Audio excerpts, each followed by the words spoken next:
Hi everybody and welcome to San Francisco Independent Short Film Festival. I'm Ian Bignall from Festival Formula and today we are speaking to some of the filmmakers featured in True Stories Part 2. The only filmmakers that are missing from this Q&A are the team from Blackfeet Boxing, Not Invisible, whose doc is about the native reservation at Blackfeet, Montana, whose young girls are fighting back to protect themselves and their futures in a boxing gym.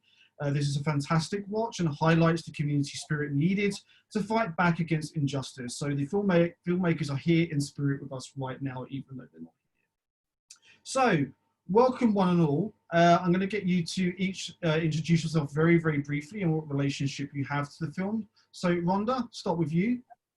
Hi, I'm Rhonda Calloway and I am with Detroit Rising. I am actually talent. Chris?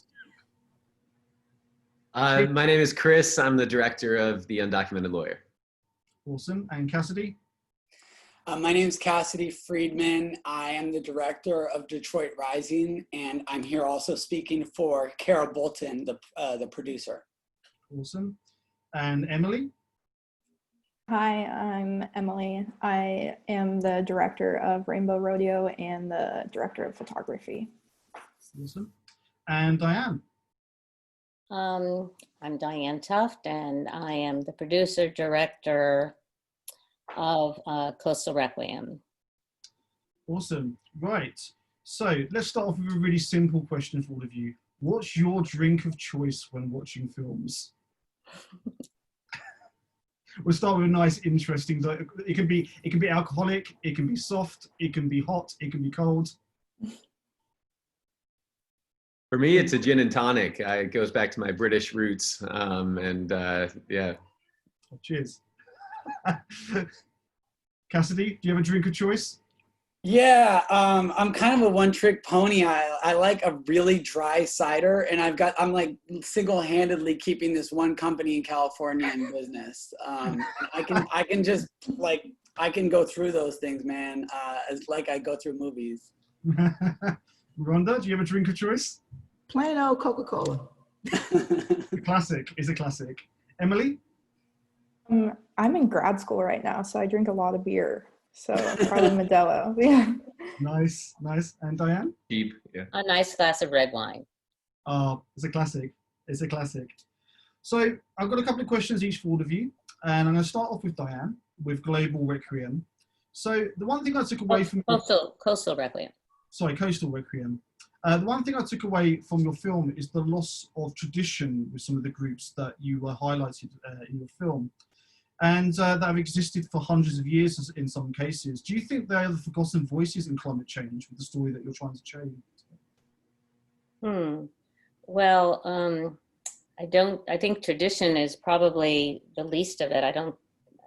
These people are losing their homes and their livelihood, and there are many people that we focused on that it wasn't really much of a tradition. It was much more of a survival.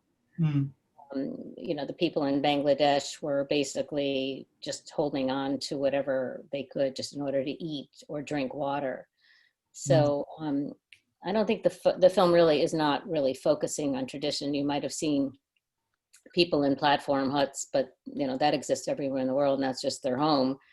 They were more interested in just being able to live somewhere before they washed away. So the film is really about survival, and survival in coastal communities, which will end up being more than coastal from now on. Basically, everything is pretty much, the oceans are rising, and all these coastal communities will be underwater. And so that's really what the film is about. It's about survival and how to survive. And in many of these places, especially Bangladesh, I mean, it isn't a matter of drinking. I mean, there's no water to drink. There's no food to grow. Most of the world is agricultural. 80% of the world is agricultural, and there's no way that they can grow any food or drink water because their water is all salinated. So the most they can do is hope for a day job where they can maybe make 75 cents or get a brick where they can sell a brick, or it's pretty sad. So that's my focus. My focus is really on survival of all these coastal communities and what is going to happen to these people when they have no place to live. We're going to have millions of people in Bangladesh that are going to be refugees with no place to go. And we can't even handle the refugees we have right now. Yeah, so true. it's going to be an economic disaster. Mm. We're And just, how did you get into this? Learn about this issue? well, I'm actually, my film is quite different than everybody else's. If you watched it, it's not quote unquote a documentary. It's more of an art film.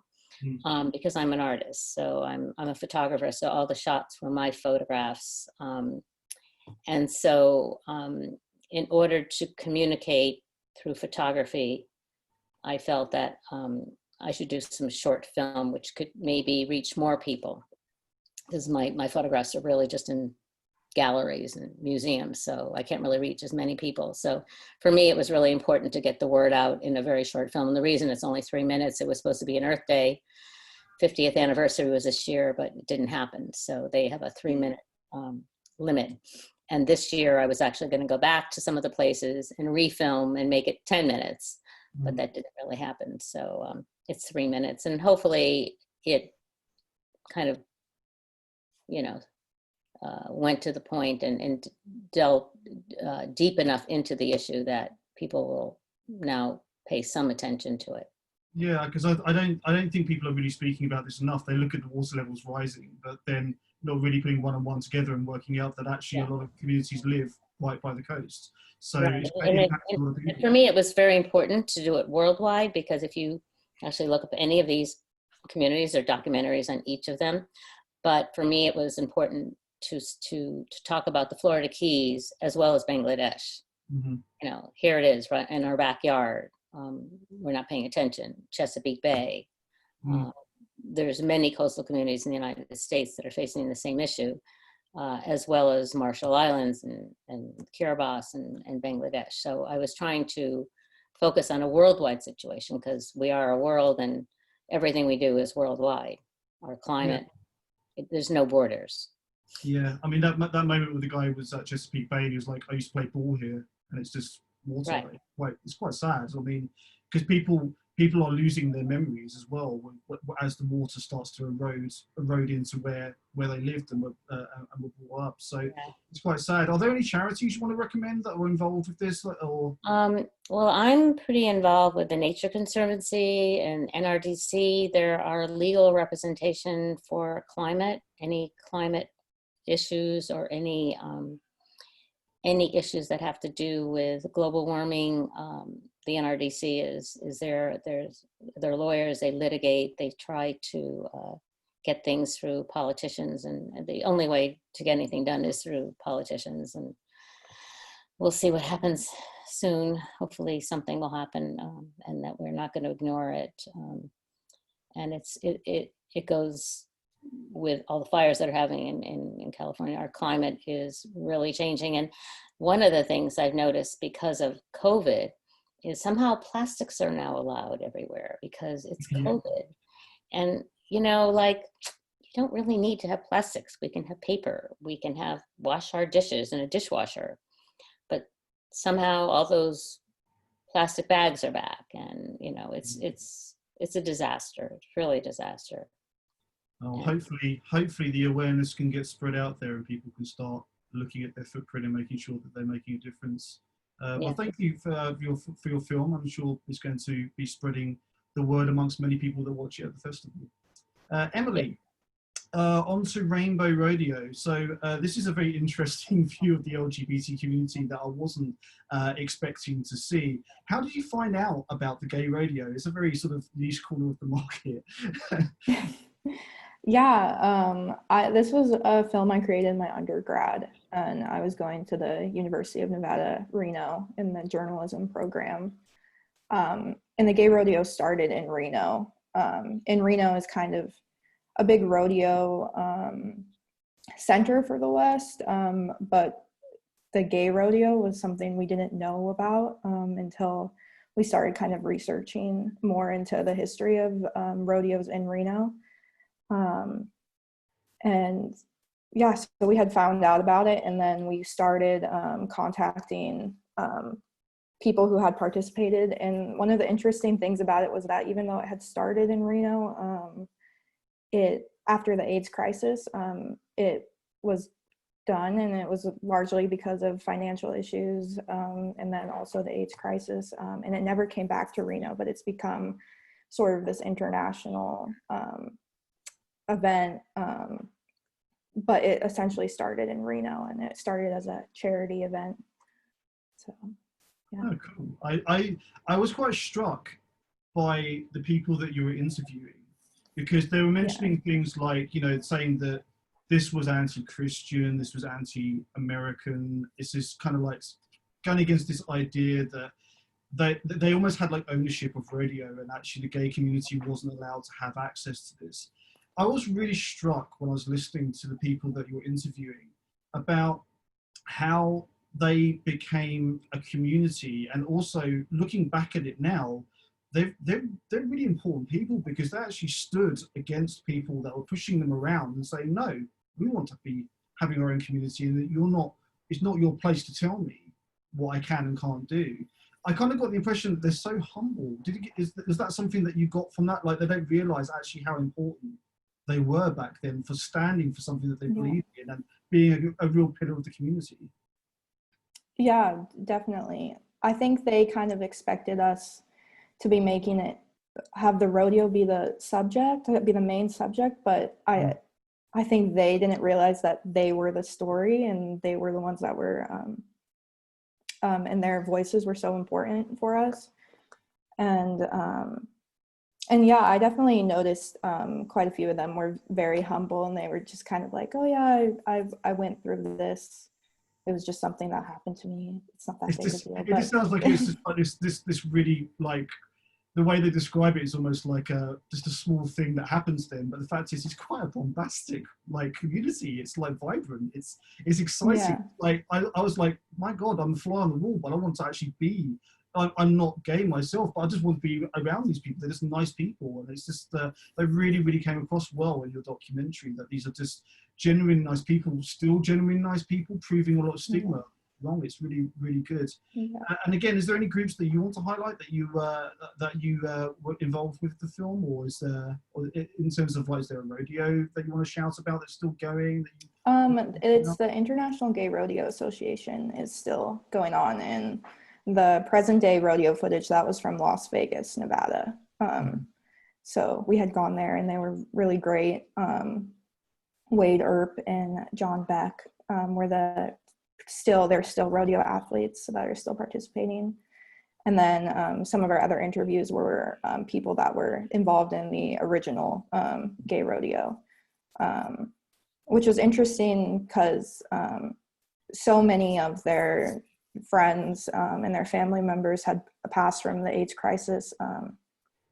So they had really good, like, everyone had a different perspective on it, but it all kind of culminated into this really great form of representation for them in a way that hasn't really been, like, nobody really knew about gay, like, we knew about gay rodeos, but it wasn't, not enough. So I knew about rodeos, just yeah. I mean, as a British person, I just about know enough about rodeos, but like a gay rodeo was like, this was a new thing for me. Opened my eyes, and I think the fact that it's such a joyous experience for them to talk about it, and it lives on after the AIDS crisis, and it can move on from there. It's something that's brilliant, and I think it really comes across well in the documentary. Right, Chris, the undocumented lawyer. I was very touched by this and the world of asylum in America. Do you think America is reevaluating what exactly the American dream is? I know this is quite a big question, but in terms of like, what does the American dream actually mean now, and should we be making it more in line with people that are seeking asylum in the United States? Yeah, so, for those of you who haven't seen it, the Undocumented Lawyer is really about elevating the voice and story of Lisbeth Mateo, this amazing lawyer who came to the U.S. undocumented when she was 14, and eventually, basically still does not have any legal status in the United States, yet went to law school, passed the bar, started her own law practice because that's the only legal loophole for her to work in the US without a working permit. Has hired 4 US citizens and is out there every day working to help asylum seekers and new immigrants like herself. And I think we were immediately struck when we met her back in 2017 that, compared to every immigration lawyer we met with, her passion was so personal for this issue, and her understanding of what her clients were going through was impressively relatable for her, right? And she could help people better than any immigration lawyer that I'd seen. And so, I mean, in the film, to answer your question, she has this line where, I think what this country is about giving you the opportunity to actually fight. And, she is not sitting around and waiting for some comprehensive immigration reform to fix this system. To her, it's about scrapping and getting by with each little individual win, each, person that you can help get asylum and save a life. That's the incremental change that's going to move forward. And I always love that Obama quote, the arc of history is long. It's this very slow process of creating change. And I think Lisbeth really, embodies that. And I know that she's been frustrated about whether or not the American dream is really possible for somebody who's coming to the US now into this really inhumane and unjust immigration system. Can you actually pull yourself up by your bootstraps when you've got so many things stacked against you? The number one being that we're kind of trying to talk about in the film is, when you come to the US as a new immigrant or asylum seeker, you're not guaranteed a lawyer. And this is leaving people who struggle maybe with language or children without any opportunity to try to navigate this system that's been compared to tax law and its complexity, right? So through this film, we're really hoping to increase support for immigration lawyers who are on the front lines, battling for asylum seekers' rights.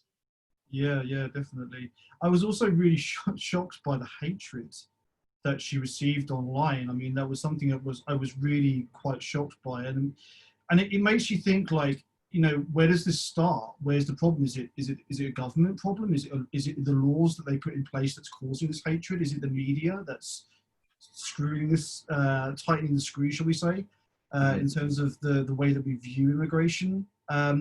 What's your view on it? Because it's kind of like an unacceptable hatred to give to anybody, but to dial it down the way it was with Elizabeth was quite hard to watch.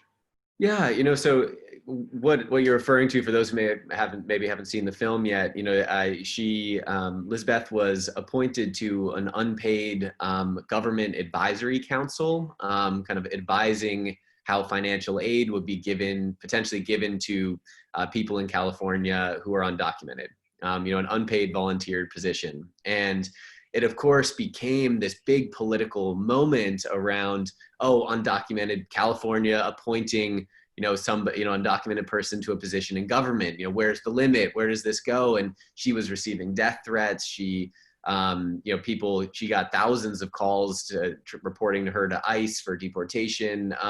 It was this really kind of polarized moment. And when you look at what the actual situation was, it was actually not that big of a deal. She didn't expect it to have any sort of backlash because it was just an unpaid advisory position where she maybe went to a meeting or two, right?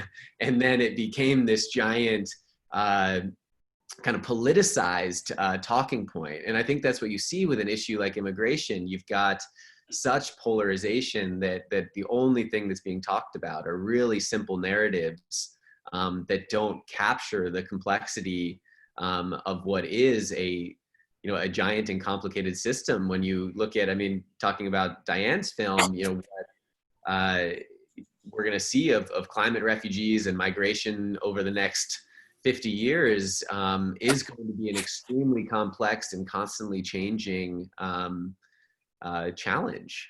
So hopefully our system can keep up with that. Yeah, fingers crossed with that. It's a very complicated world that we live in. I mean, obviously, I'm in the UK at the moment, and we have our own issues with this, which deeply frustrate me because it just strikes me as so unnecessary. And I think that, you know, bearing in mind that, you know, the US is built on a good, honest immigration policy, it seems ridiculous just to shut the door. But anyway, that's just my opinion on that. So is there any further developments to Lisbeth's story since she finished filming? Is she still in the United States, or is that? Yeah, so Lisbeth is still in the United States. She's still operating a law practice to help asylum seekers. And part of what we're doing with the film is we're actually happy to announce it was just acquired by HBO, and we'll be releasing in March 2021, which we're really happy about. Couldn't imagine a better partner to bring this story out into the world. And they're thankfully allowing us this fall to do virtual impact screenings. So all before it releases, we're doing screenings with nonprofits, churches, community groups, all to raise funds for Lisbeth's legal fund for asylum seekers. So these are just virtual screenings that'll be happening. Anybody can come to our website, undocumentedlawyer.org, and book a screening and make sure that we get this, you know, film out and about. And Lisbeth is doing, you know, all of these amazing Q&As and speaking engagements to like law schools and elsewhere to really try to elevate this conversation and think about, even in the future of the US, you know, what does a more humane immigration policy look like, and where will the role of undocumented people in the courts, in government, land in the United States. And I think it's a fascinating conversation, and there's no better person to hear talk about it than Lisbeth herself. Yeah, it's almost ironic, isn't it? In the position that she's in, and the subject matter that she's dealing with, and the loophole that she's found to be able to give herself an even bigger voice and platform. I think it's an incredible story and a developing story. So maybe there's a part 2 to your documentary in the future that has a conclusion to it as well, in terms of the work that she's continuing to do, and maybe her own story, who knows? Yeah, they very well could be. And I mean, my role in this is really just to try to help give Lisbeth a platform. And it's been an amazing collaboration with her to craft this story around such a sensitive topic, and to build a team around it. You know, it's not just me. We've got our executive producers and impact producers, Brenda, Villahana, and Claudia, who are just making sure that, you know, this film can reach the right communities and have the impact that we hope. Awesome. Well, fantastic documentary, and congratulations on the HBO distribution, which is a really good thing to have. Cassidy, Detroit Rising. So this is part of a series. So this is an episodic. Maybe you want to just give like a little a catch up to everyone that's watching this about what the overriding theme of the actual series is about before we dive down into the actual episode that's screening at the festival. Yeah, so Kara Bolton, my co-producer, and I went to Detroit. We were, our executive producers, Ted and Susan Wachtel, sent us there to cover what is called the restorative practices movement taking hold in Detroit. And the restorative practices movement is Detroit's way of reclaiming the voice and agency over the story that's being told about it. And the way that it is going about that is not waiting for government to fix problems, not waiting for anybody to fix their problems, but to do it themselves and to build community in amongst themselves. What's incredible and why we're calling it a restorative city is because Detroit is doing this across the board. They're doing it within law enforcement, having community summits between the people, and not sort of tokenistically, like the people, like mothers of children killed by police are meeting the cop that killed their child. In the schools, Rhonda Calloway, who we have the great honor of having on this call with us right now, this is the very recipe for how she runs her classes and how she relates to her community outside the school. And I'll let her talk more about that. They're overhauling the court system. They are changing the way that the court personnel relate to the people that come there on the worst day of their life often. And using restorative practices to sort of just change the way that community builds. So not waiting for a conflict, but intentionally bringing together everybody, often into a very physical space, sitting down and talking about needs and values, and how do we start filling the needs of the community with our collective values. So Kara Bolton and I went there to tell that story, and the way we kind of chose to break it down was, like you said, as episodes. So one featuring the courts, one featuring the corporations that are trying to, change the way that they do business in and amongst themselves, one in the school, a second also in the school, kind of showing how you deepen the practice. And we are planning, once COVID relents, to go back to Detroit and film 2 more.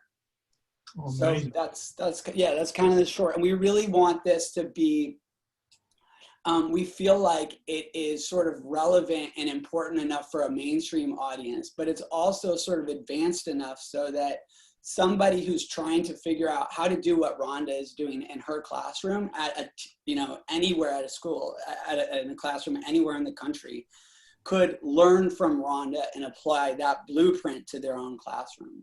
Yeah, it's almost like restoring your faith in humanity, in terms of like, if there are things that are broken, that they can actually fix themselves with just the right approach. So it's a very interesting approach that you've taken, because obviously Detroit's had so many issues over the years in terms of, it was a vibrant car city back in the day, and now there's this housing that's just just empty in certain areas of Detroit, and there's issues going on there. I think it's a really important thing to say, actually, maybe it does get bad press, but there's some good stuff going on here. So congratulations on highlighting something that's really quite a prominent topic. I just wanted to go onto Rhonda very quickly, just to say, wow, what an incredible woman you are. You really are like very, very inspirational, because you are purely like one in a million.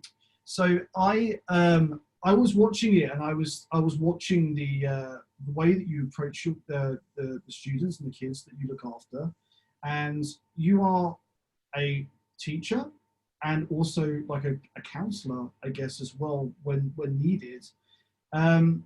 You're dealing with mental health, you're dealing with simple problems, complicated problems, and you're dealing with them from young ages, becoming young adults.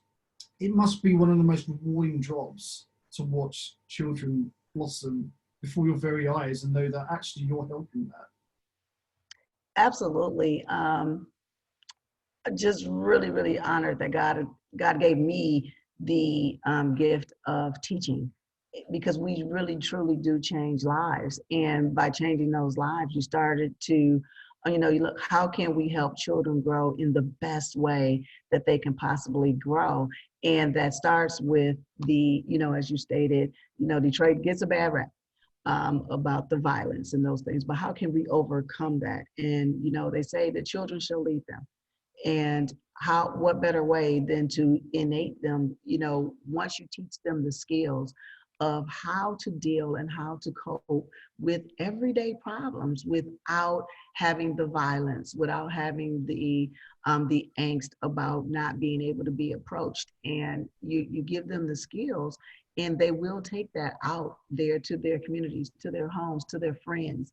And, it's just, the restorative practice is repairing the harm, so that when you're able to come back within the community, the harm is repaired. There's no angst, there's no animosity, and everyone can go about the task of learning, of living in a community, because everyone here has gone to school, and we are in tight quarters a lot of the time, and things are going to happen, but it's how we deal with them and how we rise above them that makes it so much rewarding when you see a child take what they've learned and apply it across all aspects of their lives. Even when the parents come back in and they're going, well, when we talked and we had our circle, or when we talked about it, that parents are becoming more of avid listeners versus talkers. back in my age, it was, a child can be seen and not heard. Now we're teaching them to have a voice, but a respectful voice, a voice that can be heard, across the board, and just still be respectful, but yet still know that they have validation as well. Yeah. And Cassidy, I mean, you've got some tremendous access to that group as a filmmaker. What was it like capturing those emotions and being involved in quite, serious conversations going on around you? I mean, they always say the working with kids in films is a danger in terms of your mental health as a filmmaker. But obviously, you dealt with that pretty well by the looks of it. That's right. Yeah, I mean, so Kara and I strive to be ourselves. I mean, we're not just sitting there behind the camera. We were really absorbing what we were watching, and we would just go home. And you asked me what my drink of choice is while I'm watching a movie. It's hard cider, but with Kara, it was bourbon, and then 5-hour-long conversations every night about our minds would be blown. We would spend, that was all filmed with Rhonda and her classes. That was all in one day. And it was like too much for us to take in. Mm-hmm. And so the relationship building that we were striving for off camera, we were modeling that after the way that Rhonda was treating her students and working with her fellow teachers.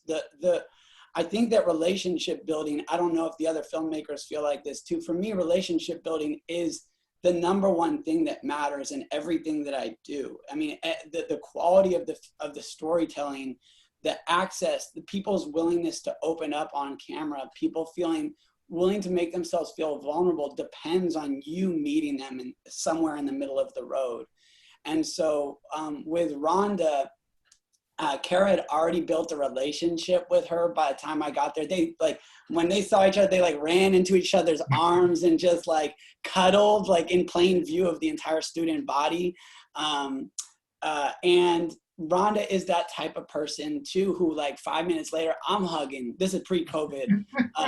I'm hugging Rhonda because that's the way that she is. And so I would like to take credit for the relationships that we built, but the people in Detroit, they are hearty, they are heartfelt. They bring, when you show up and you're not there to kind of tell another story about the blighted homes, but you're showing that you're interested in the real work that's being done.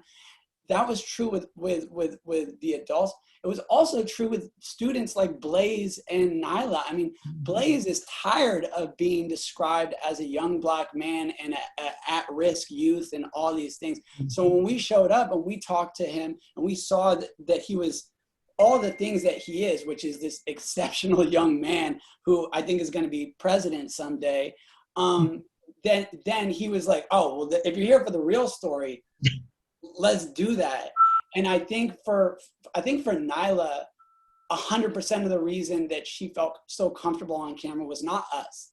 It was because of the relationship that she'd established beforehand with Rhonda. Mm-hmm. And because of that, she knew that because Rhonda had offered of herself in a really genuine way, she knew that whatever situation Rhonda's putting me in, she would never compromise me. And you could feel that level of trust. She didn't even look at the camera one time. This was about me and Rhonda, and you guys can do whatever you want. but this, and I think that's one of the things that, and maybe Rhonda can talk more about this. I think that we in our society, we respond to conflict trying to think outside the box. Oh, what haven't we tried yet that's not been working with this kid? What Rhonda is doing is building relationships, not just talking about math and science and English and history, and then, oh God, something's going wrong. Now we have to talk about what might be happening in your home life. She's having those conversations before any of that, so that when the rubber meets the road, conflict erupts. She doesn't expect a kid to suddenly want to have a relationship with her. She's built that relationship often years beforehand, so they know her. And because they know her, they'll come to her. And that, I think, is what we were able to capture. It definitely does. Yeah, it definitely does. I think that you really have captured the essence of what you're trying to tell. We're running out of time rapidly. I have one final question for you, Rhonda, which is that you're dealing with really big subject matters with some of these students at such a young age as well. Do you find it hard? Do you find that you're taking some of this home with you as well? Do you find the mental burden of some of their issues like super overwhelming just from your day-to-day life? Absolutely, you do. It's very, very hard to separate yourself when you are invested. Parents bring us their most precious possession, and they entrust us to take care of them like we would take care of our own. And every time I interact with a child, I always have to remember, do I want someone to do, what would I want them to do to my baby?